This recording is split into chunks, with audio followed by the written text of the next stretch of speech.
Inland Taipan.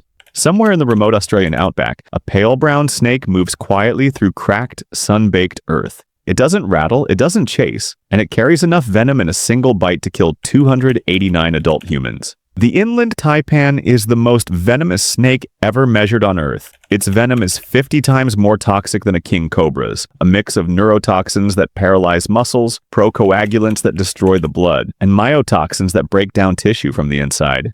Untreated, you could be dead in 45 minutes. And yet, not one person has ever died from its bite.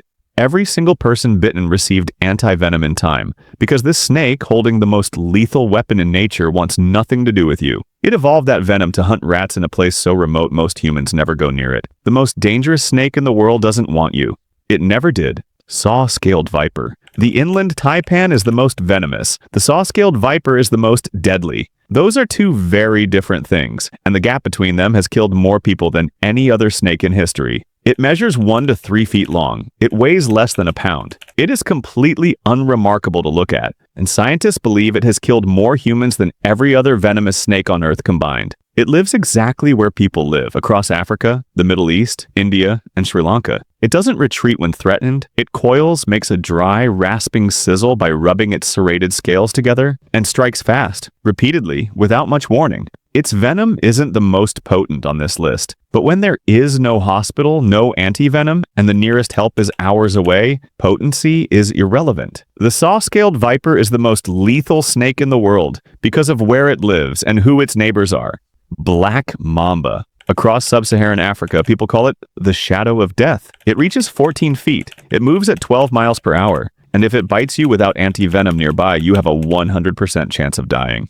Not likely, not probable. 100%. It isn't actually black. Its scales are brown and gray. The black is on the inside. The lining of its mouth, which it opens wide when threatened, pale white against absolute darkness, is one of the most chilling threat displays in the animal kingdom. After that display comes the strike. Multiple bites in seconds, each one injecting neurotoxin that begins dismantling the nervous system almost immediately. Within 20 minutes, the eyelids droop. Speech slurs. Within hours, without treatment, breathing stops entirely. Most snakes flee. The black mamba, cornered, raises the front third of its body to chest height, spreads its hood, opens that black mouth, and holds its ground.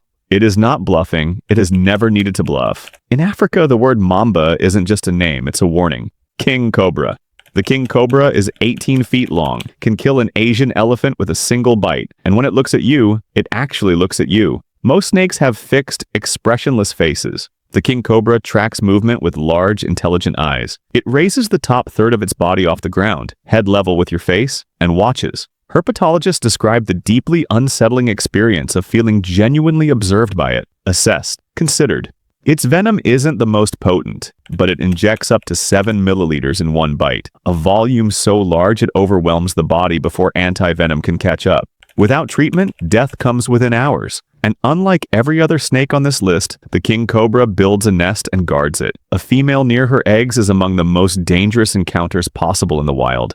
It isn't just a predator, it is a parent protecting something. Across India and Southeast Asia, temples are built in its honor. Festivals celebrate it, and in the forests that are shrinking every year around it, the King Cobra remains, watching everything below it, the longest venomous snake in the world, and the undisputed ruler of every ecosystem it inhabits. Russell's viper. Between 15,000 and 20,000 people die from this snake every year in India alone. If you combined every snakebite death in North America, Europe, and Australia, you wouldn't reach that number. The Russell's viper kills more people in a single country than most snakes kill in the entire world. Its venom doesn't simply kill, it destroys. The toxins attack blood vessels from the inside, causing them to leak. The kidneys fail. Blood loses its ability to clot. In severe cases, patients bleed from their gums, their skin, their eyes. The tissue around the bite dies and falls away, leaving wounds that take months to heal, if they heal at all. Doctors who treat snakebite describe Russell's viper envenomation as among the most agonizing presentations in medicine.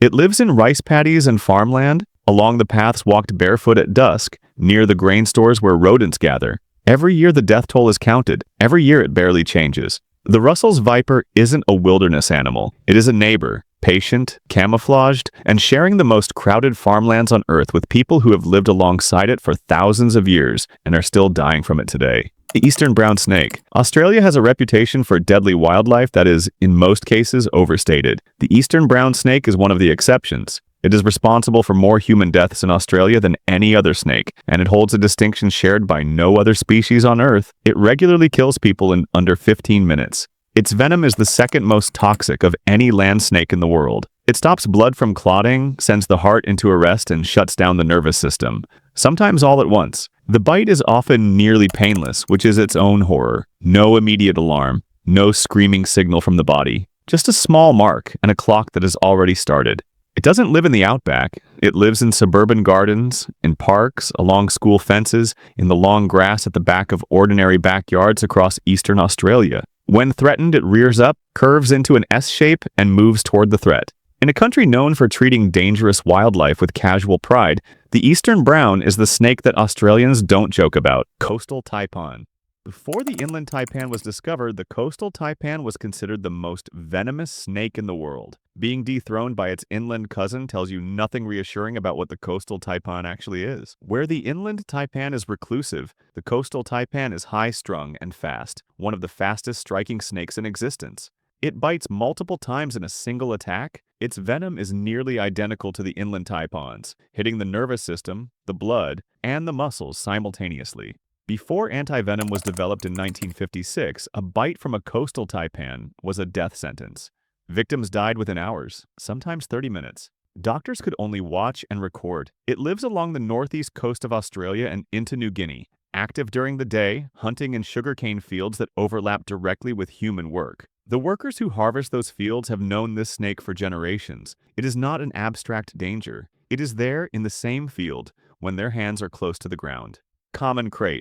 Every snake on this list kills people who encounter it, disturb it, step too close. The common krait kills people in their sleep. It enters homes at night, drawn by warmth, by rats, by shelter. It moves across sleeping people without waking them. Its bite is nearly painless, a slight prick easily slept through. The neurotoxin begins working immediately while the person sleeps on. By morning, it can already be too late. It kills roughly 10,000 people a year in India alone, many of them deaths that go unrecorded in rural areas, people who never reached a hospital, families who simply found someone gone. By day, the common krait is lethargic, almost passive. People who live with it have seen this and felt a false familiarity for generations.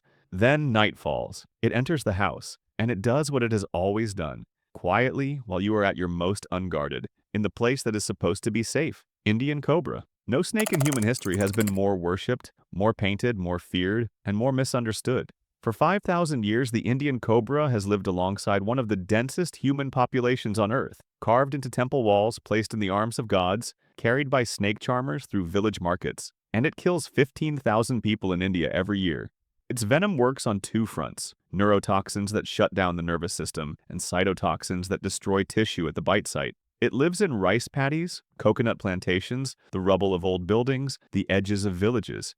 Monsoon floods drive it from its burrows and into homes. It has not adapted despite humans. It has adapted alongside them, thriving in the same dense, chaotic spaces where 1 billion people live their daily lives. 15,000 deaths a year, still worshipped. That is the Indian Cobra completely. Ancient, beautiful, and woven so deeply into the life of an entire civilization that even the people it kills do not always hate it. Boomslang. Every snake on this list signals its danger somehow. The boomslang does something far more sinister. It lets you believe you are fine. It lives in the trees of sub-Saharan Africa, slender and large-eyed, hanging motionless among branches, indistinguishable from a vine. Its venom is a hemotoxin. It dismantles the blood's ability to clot. After the bite, almost nothing happens. A slight sting. No swelling, no immediate pain. The person looks at the mark, decides it was a dry bite, and goes about their day. They tell people nearby they were bitten, but they're okay. They are not okay. Hour by hour, the venom works. 12 hours later, 24 hours later, the symptoms arrive. Bleeding from the gums, bleeding under the skin, bleeding into the eyes. The body has lost the ability to stop itself. Without the specific anti-venom, which many hospitals don't carry, there is nothing to do but watch. In 1957, Carl Schmidt, one of the world's most respected herpetologists, a man who had handled thousands of snakes across a lifetime of fieldwork, was bitten on the thumb by a young Boomslang. He decided the snake was too small to have delivered a lethal dose.